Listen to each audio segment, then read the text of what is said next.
Well, I've got the back of the radio with the antenna that was all bowed. I've let this sit overnight. I sprayed it with water with the squirt bottle, with the squirt bottle. But this has got like some sort of wax or something on it. The water won't soak into it. It just kind of beads on top of it. So I thought, well, we'll just put it in something to try and make it straighten out. So I took some CD cases, 4 of them, and then one in the middle here. And then, this thing doesn't weigh a lot, but it weighs, a little bit. So let's take it off and see. This has been sitting overnight like this. Let's take a look and see what it... Well, there is still a curve to it. But it's not as bad. It's not nearly as bad.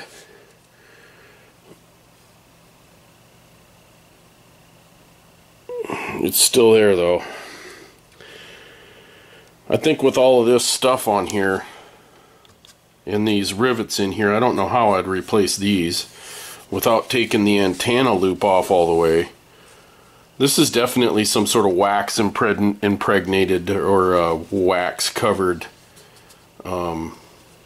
like hardboard. I'm not sure what this stuff is made out of, but I think what I'm gonna have to do to fix this, I think it's straight enough to go back on the radio. I might let it sit for another day or two this way. I'll have to move it somewhere else if I want to work on this bench, if I want to use this bench for something else.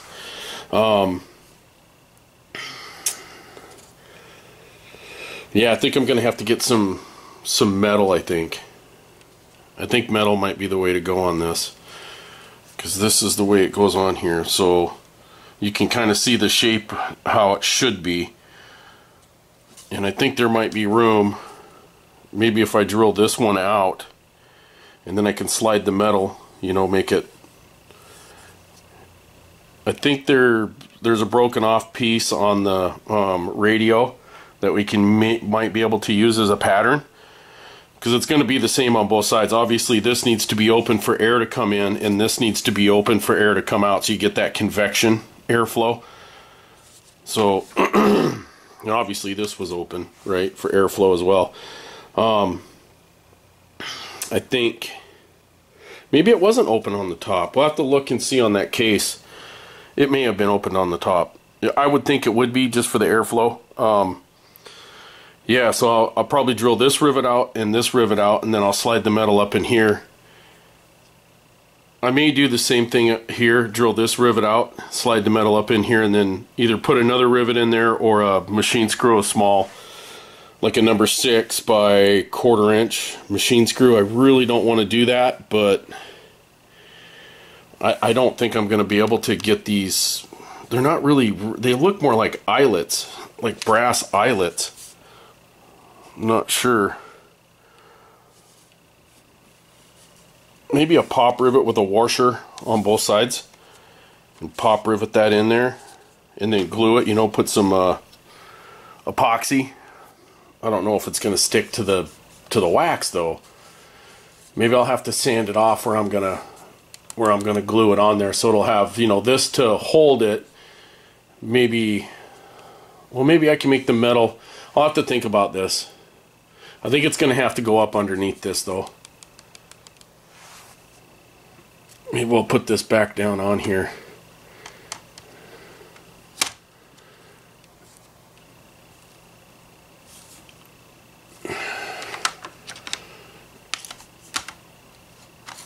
It'd sure be nice if I can.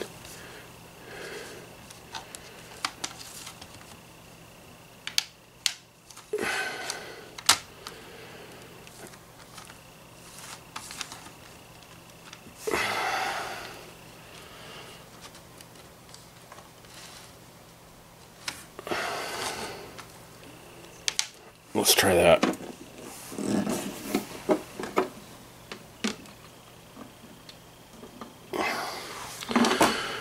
Maybe we'll let this sit for another 24 hours like that. See how it turns out, how much straighter it is, and then I can run and get some sheet metal. I have some of this material that I made this cover out of, but I think it's too thin. It's not very stiff. I think it's just way too thin. So I think I'm gonna have to get some different material. I'll figure something out. I always do. I always do. Well, we'll see you when we figure something else out. Let this sit for another 24 hours.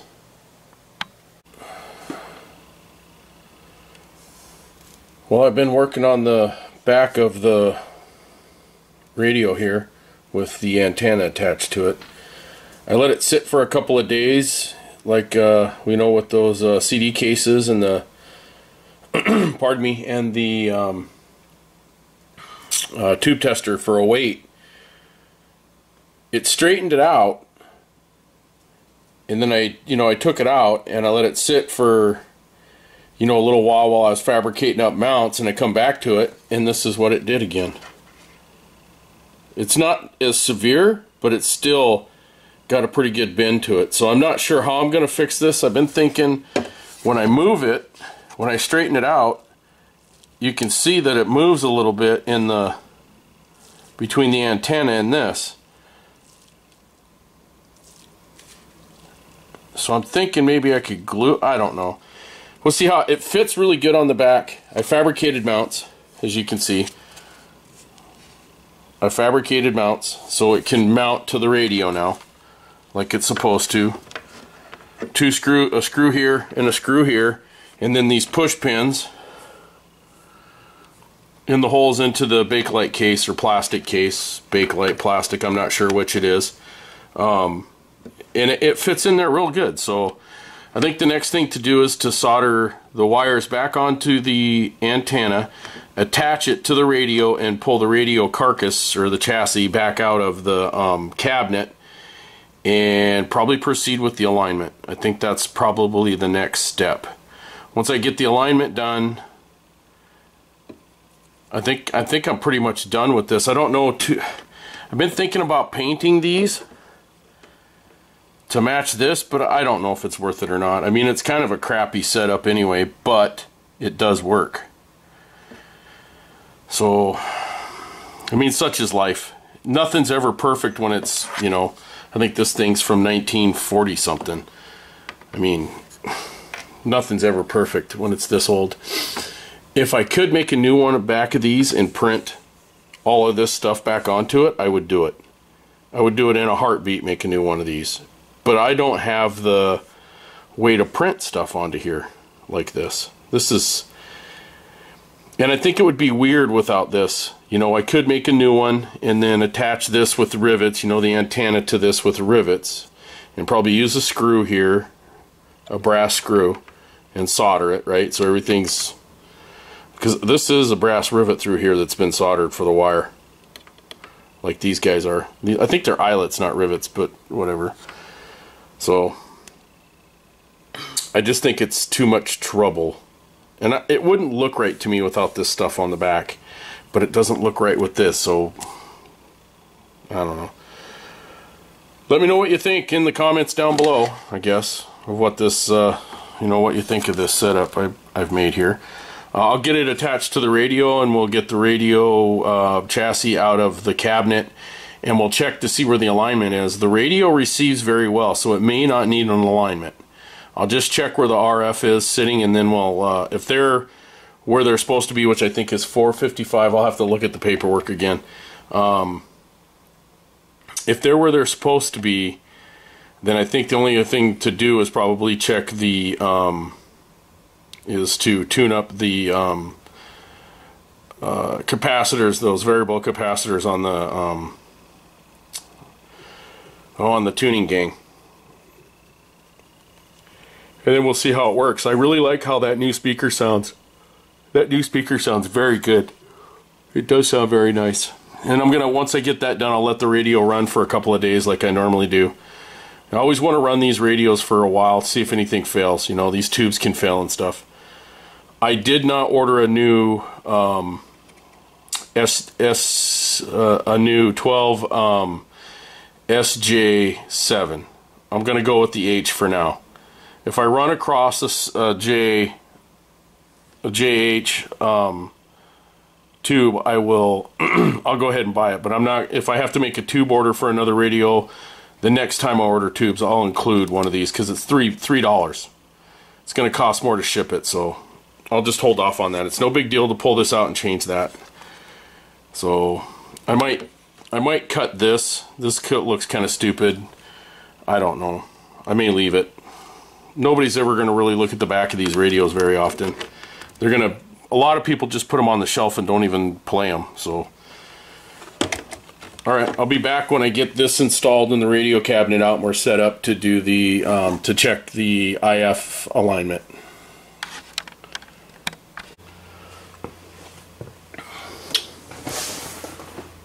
This radio's got a different way of doing your IF alignment.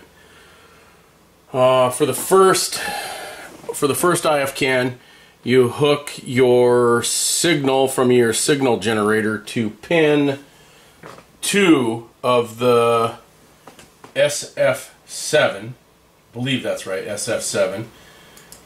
And the ground side or your low side of your signal generator to pin 3 of the SF7.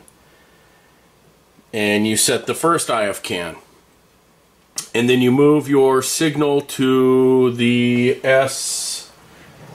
I gotta bring it up. Yeah, pin 2 of the SF7 for the first IF can, and that would be A1 and A2. A1 and A2, and then that's through a 0.1 microfarad capacitor. And a 0.1 microfarad capacitor to the high of the signal from your signal generator to the pin 8, which is the grid of the 12 SA7, and then you do 6 and 7. Is that right? No, 3 and 4. Sorry, 3 and 4. A, 3 and 4. The other can, the other IF can. I checked them. It was off just a tiny bit on the first one, and here's the second one. I'm going to check it. I have not, you have the tuning gang fully open, so we'll go ahead and turn this on. I'm sorry about the noise. It's going to make noise for a little bit here, but we're going to sweep and see where it's at with my signal generator. We're going to watch that needle and see the peak. So where the peak is,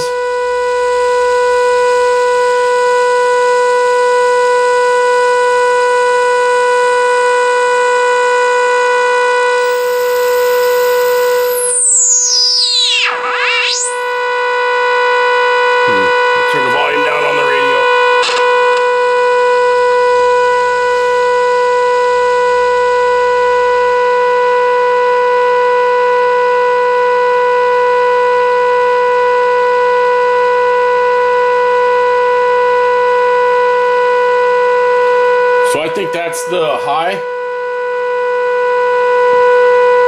and we'll go down and look at the counter.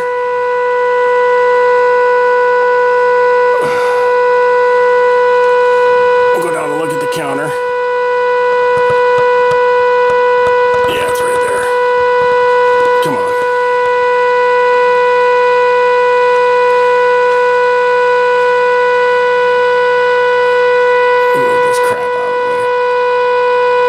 It's right on the money. So the first can was off just a little bit. The second can looks like it's right on the money. So I'll check the tuning condenser next at 1450. I believe that's right. 1620 is what this one's saying. Normally when you adjust these, you go through the antenna with either through the external antenna or a radiating loop to adjust this. This is saying, this is according to the SAMs for this radio, that you leave it hooked to the pin, to the grid, pin 8 of 12 SA7, and leave the low side or your ground side to pin 3 of the 12 SK7. So, it seems kind of weird you would put the signal in there. But if that's to where that tuning condenser is lined up, yes, it is. It's on the screen grid through a condenser on the cathode on the output side of that.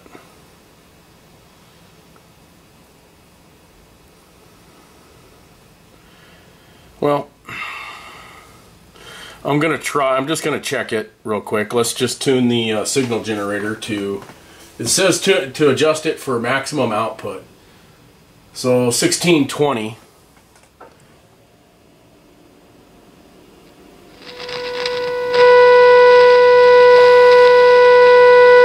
Doesn't make sense to change this. So I'll have to change this to B. Maybe I ought to get you back over here looking at stuff.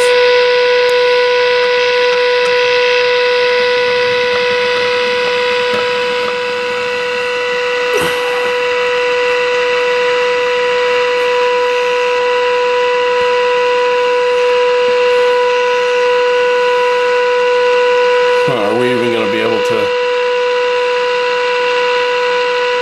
So we're on B now. We're at 14.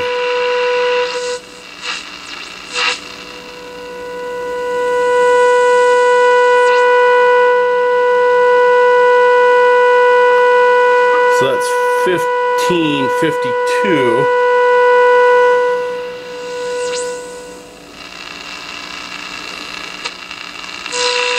There's 1625.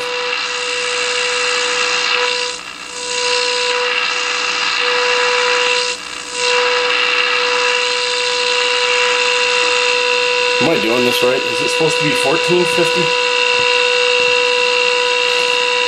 1620. So 1620, let's get it right on 1620. We'll watch that needle. Well, it's really tuned to 1625. I come down to 1620 and there's nothing. So that tuning condenser's out. Let's see if we can peak that. I wonder, that looks like it's down pretty tight. And 5, A5, right? We want to adjust A5. Yeah, 1620, A5. And A5 is the furthest, is the outside condenser. It's this one. It's the outside condenser. Oh, I really don't like filming alignments.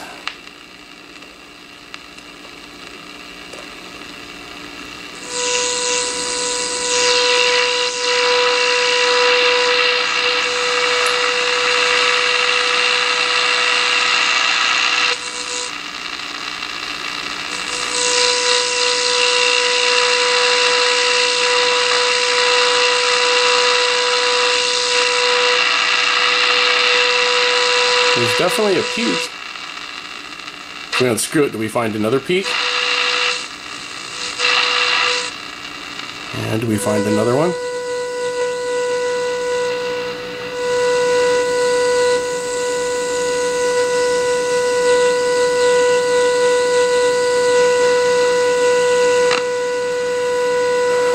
Maybe I gotta use a plastic screwdriver for that one. Turns easy enough.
That is a very sensitive adjustment. But that looks like it's maxed out to me. So there's a couple of positions you can turn that condenser in. It was turned in pretty tight, almost all the way tight, and I backed it off. I turned it in a little more and I found a peak, but it wasn't very high on that scale, so I turned it out and I kept turning it out until I found that high peak. I could turn it out some more and see if we find another peak. I did a little bit and I didn't find another one. I did find another one, it wasn't as loud. So that looks like the maximum to me, so I'm pretty happy with that. Let's see how it works now. I'll get everything disconnected from it. I don't know if I'm going to adjust this because the external antenna capacitor, I don't know if I'm going to adjust that. I should adjust that capacitor, but I need a point. I need a 50 puff capacitor, and I don't have one. The smallest I have, I think, is 100 puff, and it calls for a 50 puff. So I don't know if double the amount. I'm gonna try it. Maybe I'll try it. I'll come back when I get set up for that.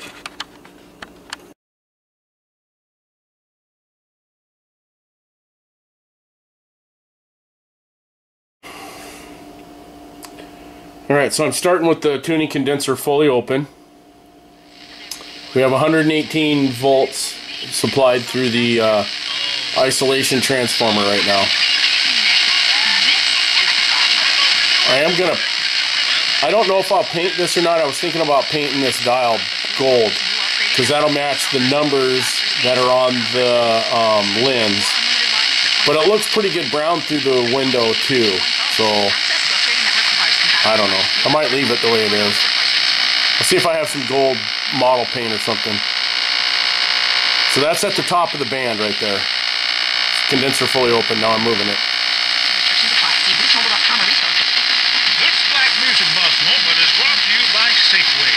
This Black Music Month spotlight shines on producer, jazz musician, all-around music man Quincy Jones. His career spans 60 years, producing film soundtracks, jazz albums, and artists like I like the way that speaker Patty sounds. Austin and Michael Jackson. Quincy Jones was the lead influence around their production. I don't know what station that is. That's pretty high up on the band, so.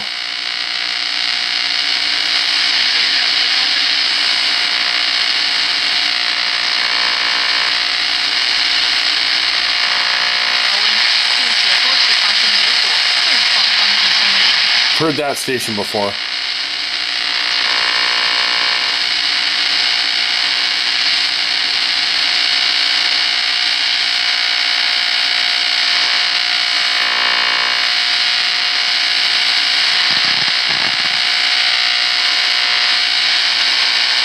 Maybe I killed the radio with the alignment.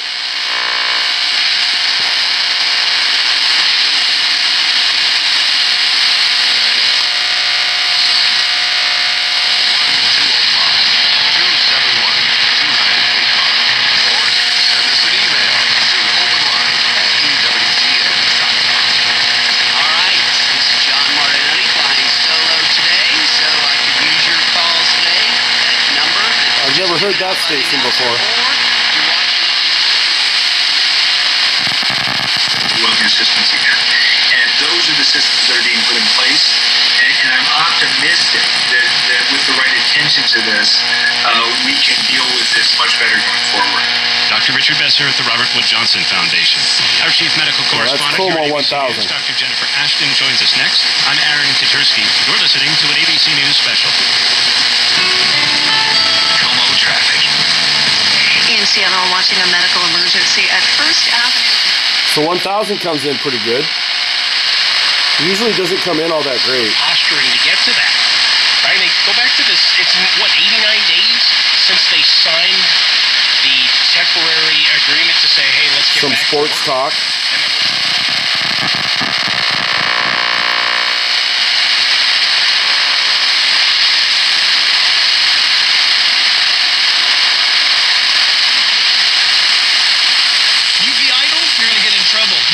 Satan will see to it. But this is a pathetic age. So, Pastor, I've been looking for a job for months. I understand that, and that's a heartbreaker, and it's a tough one. I'm not talking to you. I'm not talking about you. But a Christian man is to provide for his home. The Bible says. Some religious station. Drinking with two hands a glass of water. So he drank a glass of water and he threw it away, and the crowd went wild. And he talked about the Kung Flu, which of course the media went crazy over and all of this. But here's the thing, he actually has a very easy message right now. His easy message is the Democrats are siding with the nuts. And that is 100% true. It's exactly right. Now, 770? The only reason that's a bit of a tough campaign is because Biden... It's coming up on 710 here. Sports. BOTH to 42424. That's both to 42424. You're listening to Kyle Seager's walk-off home run against the Astros in 2014 on Mariners Classics, a 710 ESPN That's Seattle pretty cool. They play those old Mariners games. and the Astros, those scores. We go to the top half of the second on this Wednesday afternoon in Seattle. George. So that was 710. That comes in really good. Pretty strong station. There's usually not a whole lot down here. There might be one or two more stations.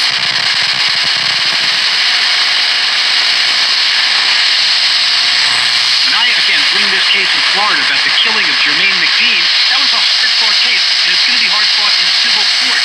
And the forensics are an issue. But they did the right thing. That could be 540. There with homicide. It took a long time to get That could be 540. You can't rush to judgment. You must investigate. And besides that, what Mr. Howard did clearly violates all of the ethical provisions in Georgia law and the ABA standards. There's a case called Maryland versus Gansford, which a prosecutor was sanctioned for doing something less than even Howard did. So I was worried those chunks of metal might affect the antenna. They might be. 710 comes in really good. I mean, that's a pretty strong station. So. Undermines the confidence the public has in the system if you leave out facts when you tell the story, or you undercut the Georgia Bureau of Investigation's full investigation. It's not appropriate what he did.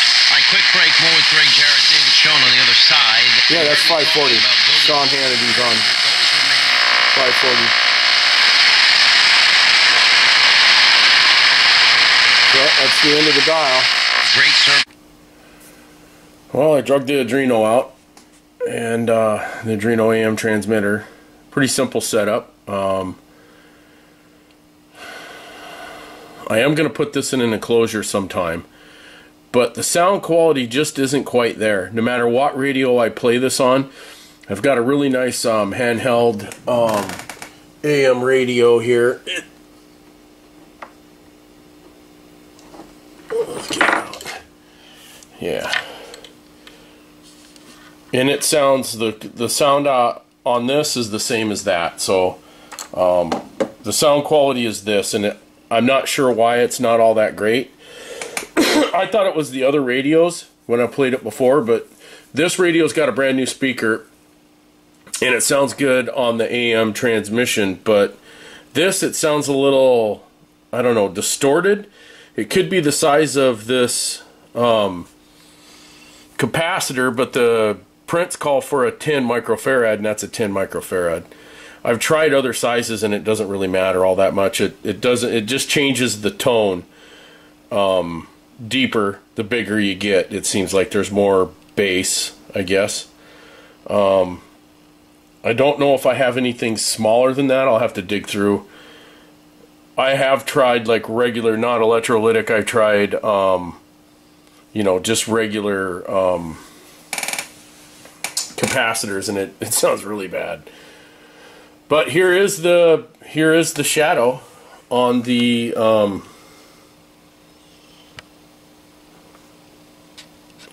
now this is just a loop antenna here that it's connected to. It's not connected directly to the radio. Where's my loop? Did it fall? Yeah, it fell down. The loop. I'm just using this loop. Just using this loop here connected to the antenna output, and I just lean it up against the back of the radio, and it seems to do pretty good. I haven't tried hooking it to the external antenna. We might try that here, but the input is coming from my computer through this 3.5 inch, through the 3.5 inch jack there with the jumper leads connected to it.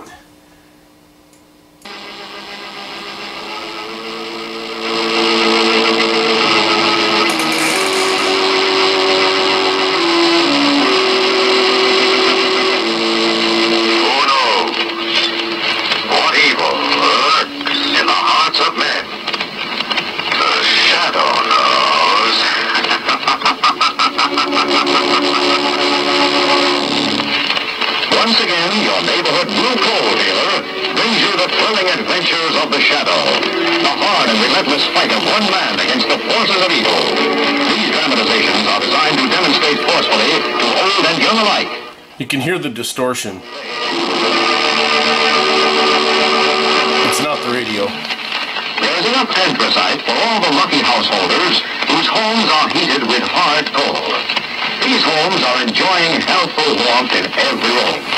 Even though I might get a regular AM transmitter and see. Cut down heat or close off rooms and homes heated with it could be the source. Hard coal. Yes, sir. Let's try something else. I have other versions of this. You are the boss of heating your house. You are absolutely independent of any outside service.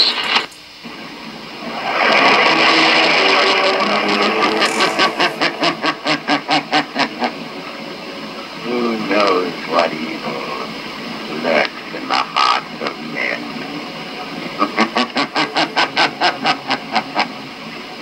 The Shadow knows.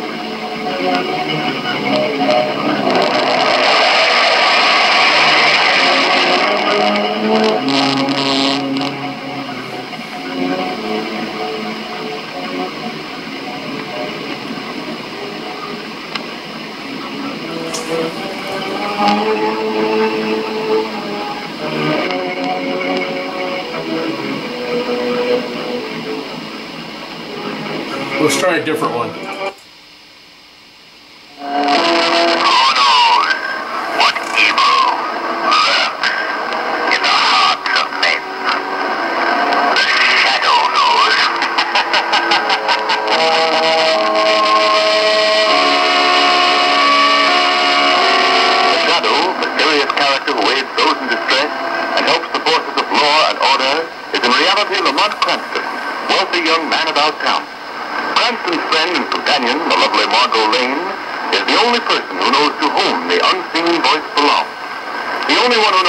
Identity of that master of other people's minds, the Shadow. Today's story, Appointment with Death.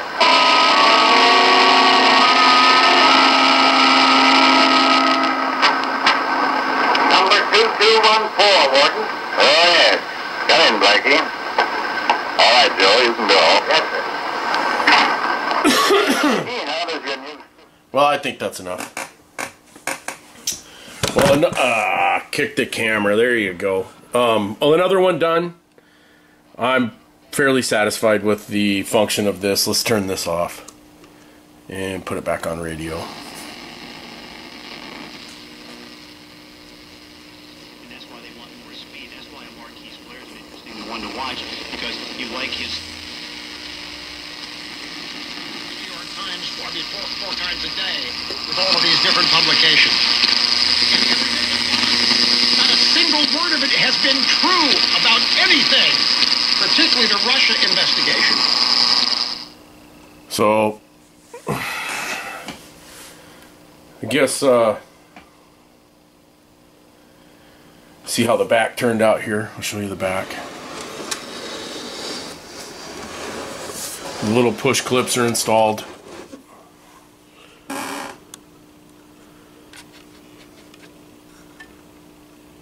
It does stick out. It still has that warp to it, but I don't think I'm ever going to get that to go away. Unless I completely disassemble it all the way and it's just this board where I can get it like steamed and then press it flat somehow. If I can find another back off of one of these radios, but I've never seen another radio of this model before. I'm sure there's lots of them out there. I'm sure this isn't the only one. But it does look really nice from the front. The case is in good shape.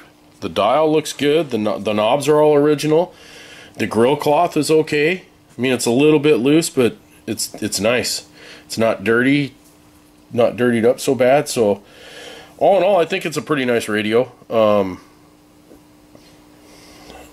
I guess we're off on to the next one. This one's done. Thanks for watching. Leave a comment down below. Tell me what you think of the radio. Have yourselves a good one and stay safe.